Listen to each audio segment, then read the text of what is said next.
Selamat datang di channel Pemuja Malam. Jangan lupa like, share, and subscribe ya. Terima kasih.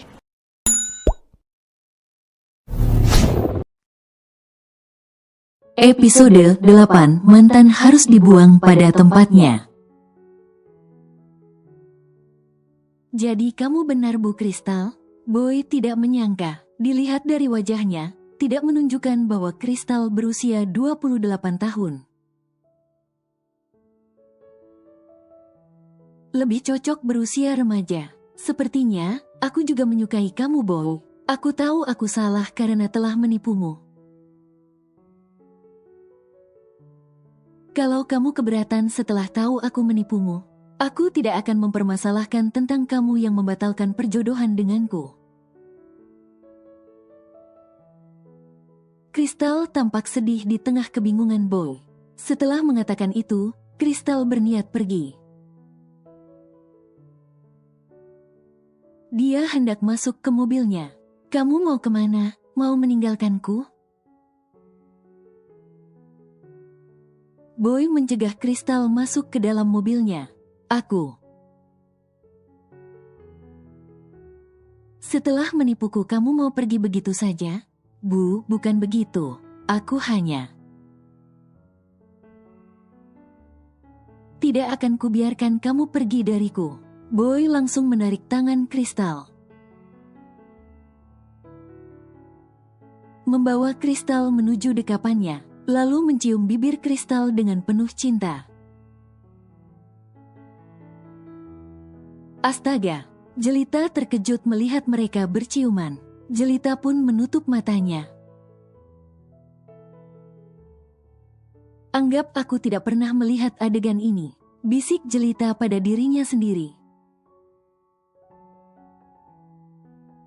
Mereka yang berciuman tapi malah Jelita yang merasa malu.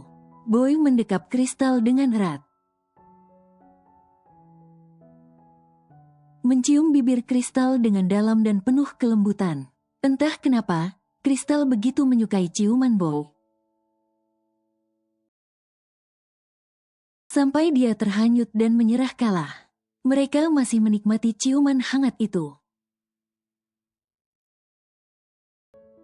Untunglah tidak ada yang lewat, dan hanya Jelita yang menyaksikan adegan ini. Setelah perasaan keduanya sama-sama lega, Boy akhirnya melepaskan ciuman itu.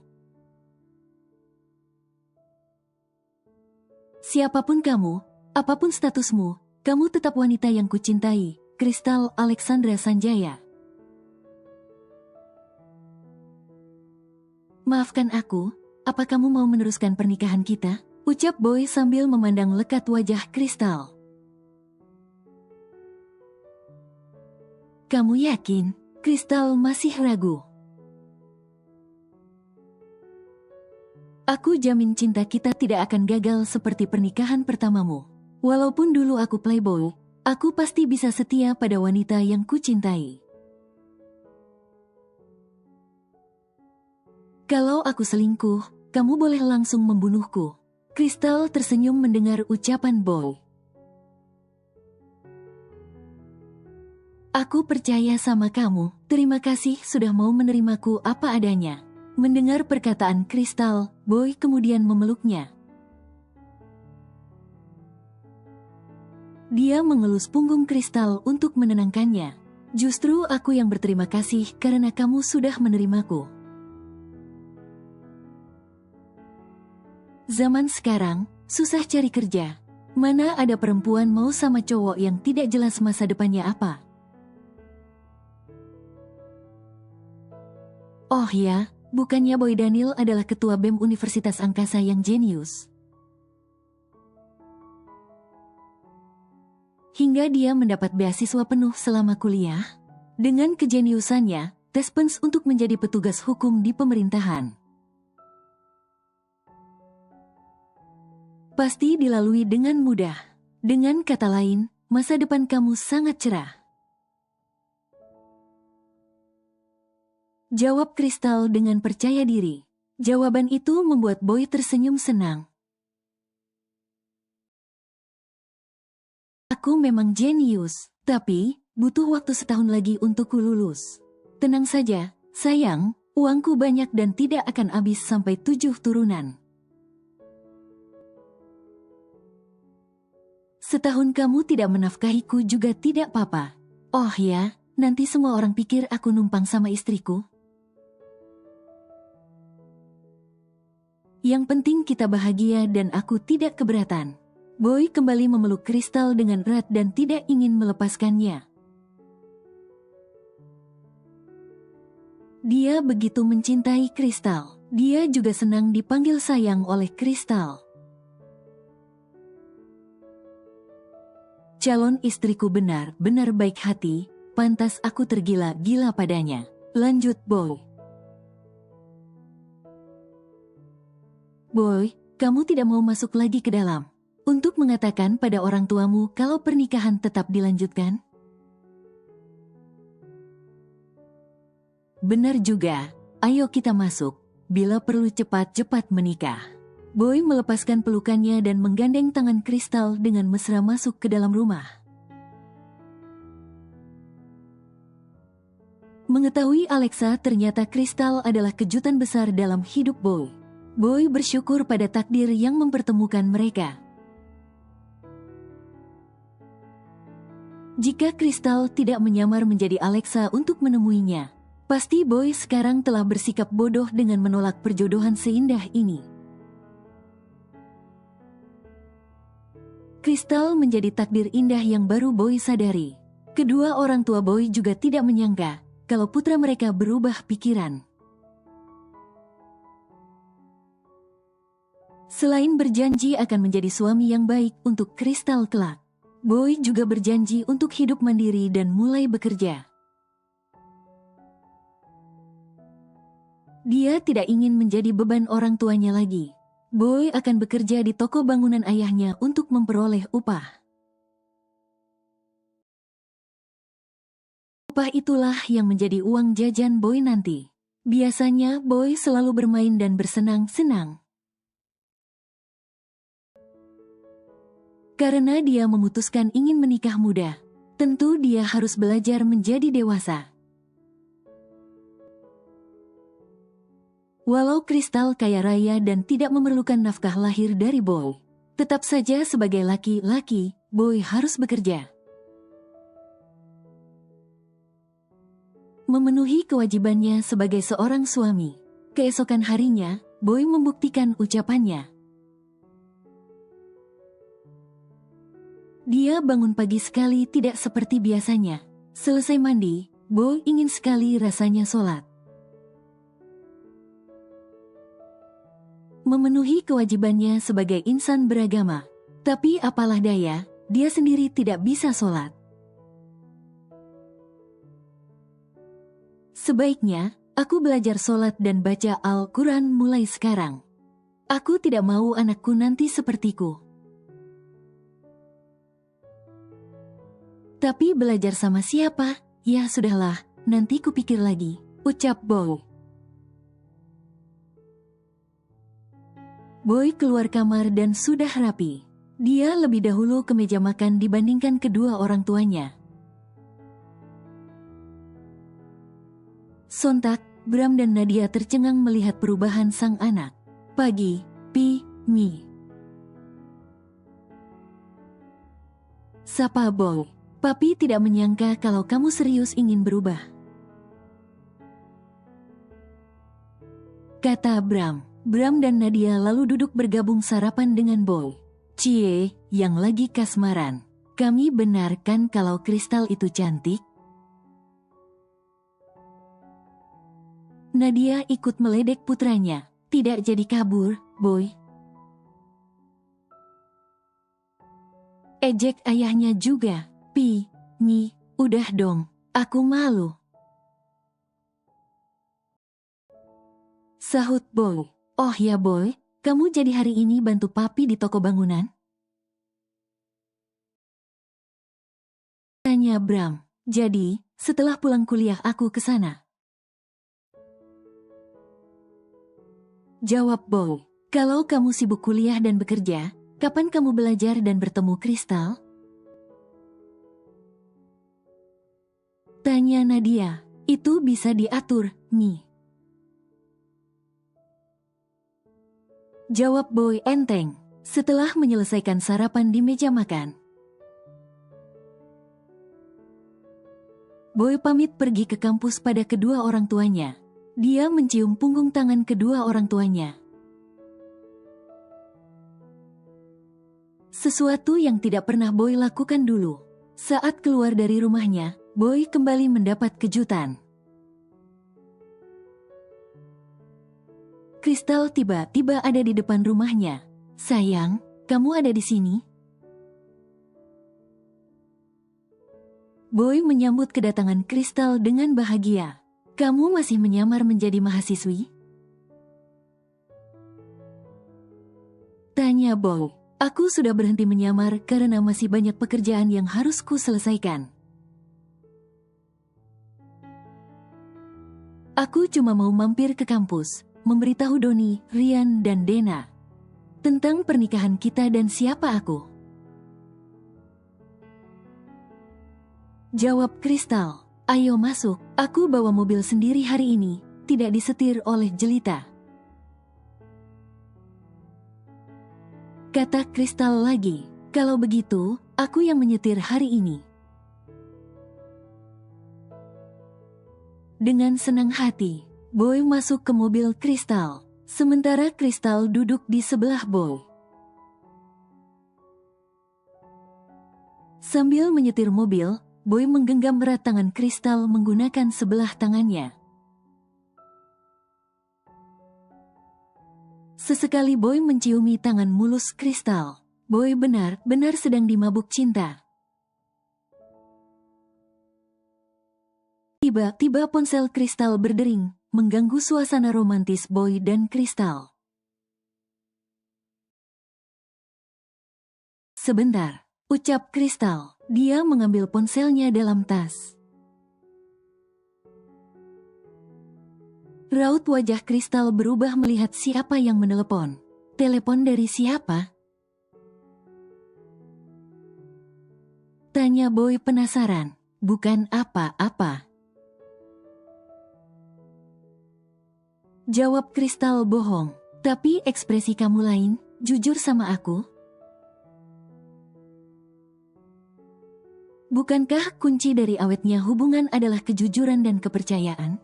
Kristal ragu, tapi akhirnya dia memutuskan memberitahu semua ke Boy.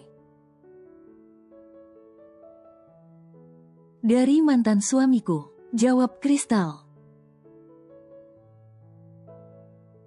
Mendengar jawaban itu, Boy berubah sedih. Omnya Doni, kalau tidak salah, namanya. Saga Herlambang. Aku dengar dari Doni, dia dokter spesialis bedah. Dia juga menjabat sebagai wakil direktur rumah sakit Medika. Boy agak minder pada mantan suami Kristal. Pasalnya Boy bukan siapa-siapa sekarang. Dia hanya seorang mahasiswa hukum yang tidak jelas masa depannya apa. Hubungan kami sudah lama berakhir. Kami juga sudah resmi bercerai sejak 6 bulan yang lalu. Aku tidak punya perasaan lagi padanya. Kristal sangat peka pada perasaan Boy. Untuk menenangkan hati Boy, Kristal langsung berinisiatif mencium tangan Boy dengan lembut dan berdurasi lama. Sontak, hati Boy langsung luluh. Sayang, kamu. I love you, ucap Kristal yang langsung memotong perkataan Boy. Boy pun tersenyum senang. I love you, tuh. Aku akan membuktikan kalau kamu tidak salah memilihku. Boy tiba-tiba menghentikan mobilnya. Berisik banget sih telepon itu, kesal Boy. Aku sudah memblokir nomornya, aku juga sering ganti nomor. Entah kenapa dia selalu berhasil menemukan nomor teleponku. Jawab Kristal. Biar aku yang bereskan. sini handphone kamu. Pinta Boy. Kristal lalu memberikan ponselnya. Boy mengangkat panggilan dari Saga. Saga senang luar biasa panggilan teleponnya akhirnya diangkat oleh Kristal. Baby, akhirnya kamu mengangkat teleponku.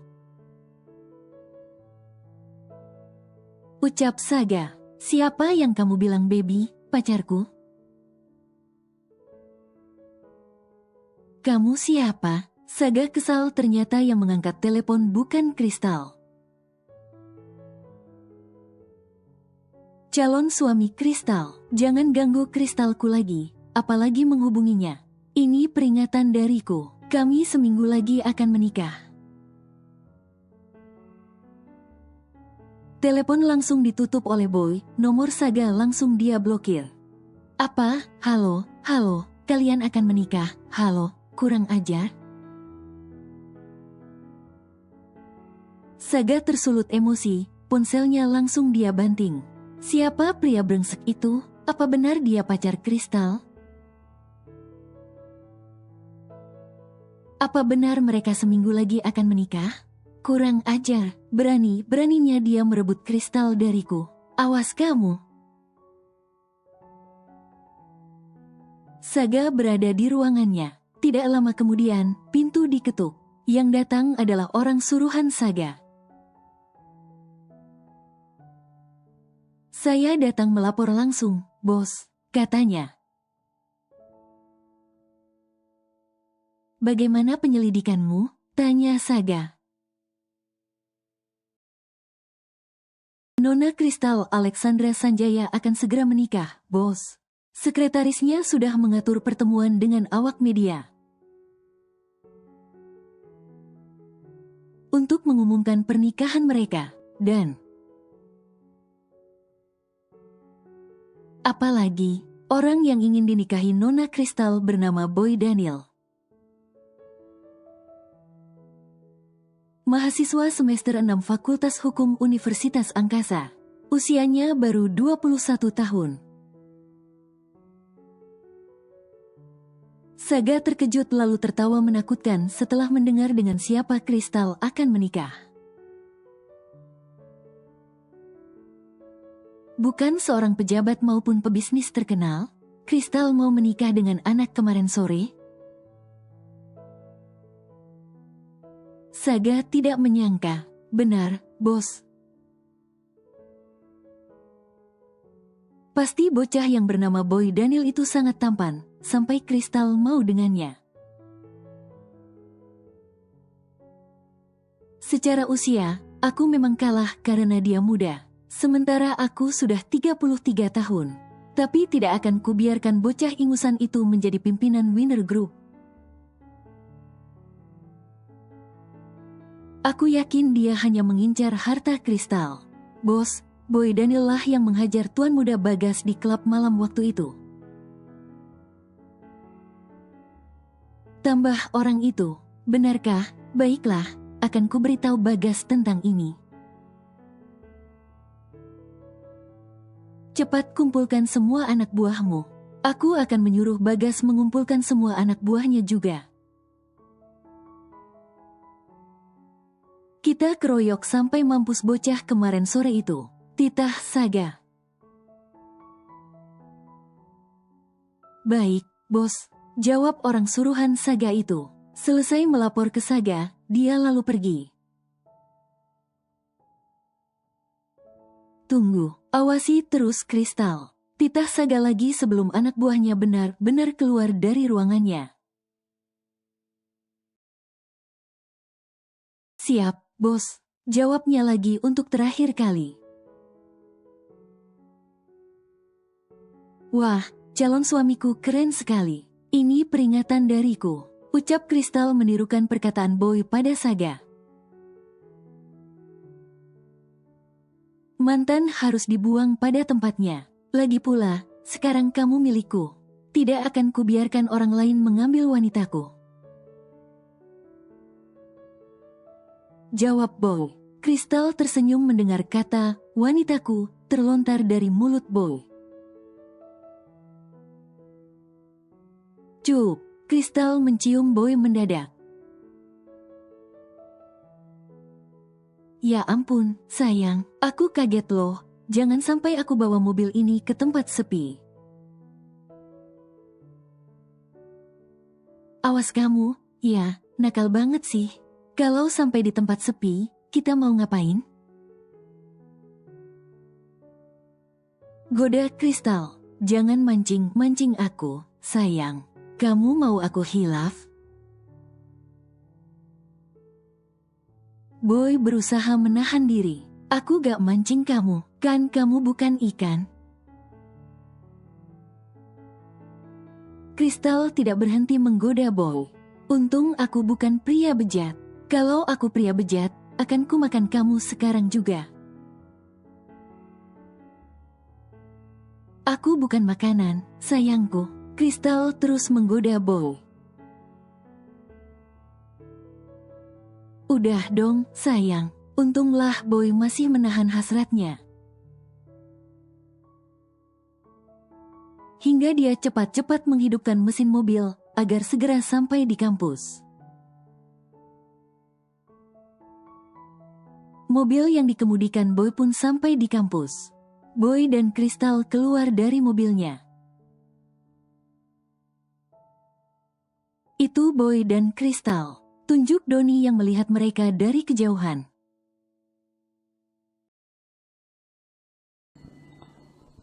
Bersambung.